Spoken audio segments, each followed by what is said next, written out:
मैं उन सैनिकों, उन जवानों, उन अफसरों को नमन करना चाहती हूँ जो हमारे देश के रेगिस्तानों में, हमारे देश के घने जंगलों में, बर्फीले पहाड़ियों पे हमारी देश की रक्षा करते हैं, जो हर पल देश के लिए अपनी जान देने के लिए तैयार रहते हैं।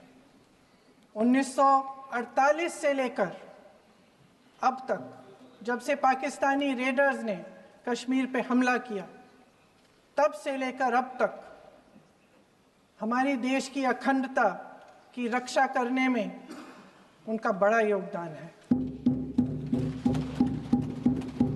हमारी आज़ादी अहिंसा के आंदोलन से हासिल हुई, लेकिन जैसे मैंने कहा, उसको कायम रखने के लिए हमारी सेना का बहुत बड़ा योगदान है। कल मैं सदन में बैठी हुई सबके भाषण सुन रही थी। आदरणीय रक्षा मंत्री महोदय ने बोला, सत्ता पक्ष के कई मंत्रियों ने बोला। 1 घंटे का रक्षा मंत्री जी का लंबा भाषण था। सुनते सुनते एक बात मुझे बहुत खटक रही थी।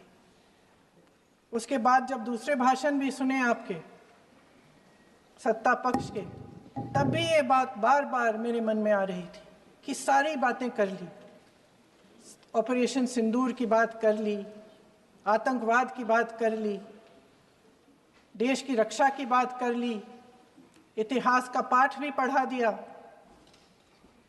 लेकिन एक बात छूट गई। उस दिन 22 अप्रैल 2025 को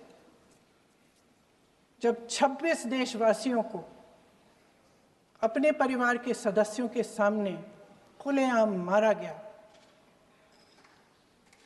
तो ये हमला कैसे हुआ, क्यों हुआ? मैं पूछना चाहती हूँ, ये किसकी जिम्मेदारी थी? इस देश के नागरिकों की सुरक्षा की जिम्मेदारी किसकी है? क्या इस देश के प्रधानमंत्री की नहीं है? क्या इस देश के गृह मंत्री की नहीं है? क्या इस देश के रक्षा मंत्री की नहीं है? क्या एनएसए की नहीं है?